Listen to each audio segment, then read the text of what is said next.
ভালো টাইম কাটানোর জন্য একটু চলে গেছিলাম জাংশনে সবাই মিলে, আর গিয়েই অ্যাজ ইউজুয়াল ক্রিসের গাড়ি চালানো। তবে এইবার একটু অন্যরকম।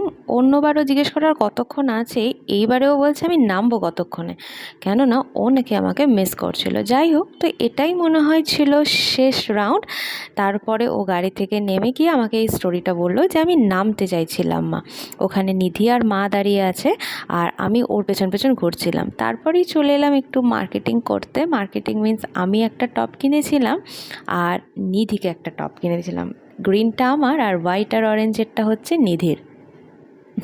আর এখানে ক্রিস খুব দুষ্টুমি করছিল, একবার বলছিল মা কোথায়, একবার বলছিল দিদি কোথায়। কারো চোখের আড়াল হওয়ার উপায় নেই। আর ওখানে আমি বিলিং কাউন্টারে দাঁড়িয়ে একটু পোজ দিচ্ছিলাম। তা করতে করতেই বাইরে এসেছি, একটু না খেলে হয় বলুন। এইটা হচ্ছে আমাদের বাইরের ওই ফুড স্টলটা, যেখান থেকে মোমো আর ক্রিস্পি চিকেন এই প্রথমবার অর্ডার করেছিলাম। হ্যাঁ, খুব ভালো টেস্ট ছিল। আর মা তো অ্যাজ ইউজুয়াল এক কাপ চা। আর এইবারে ফ্রেঞ্চ ফ্রাইসটাই স্প্রিং ফ্রেঞ্চ ফ্রাইস, যেটা এখন খুব চলছে।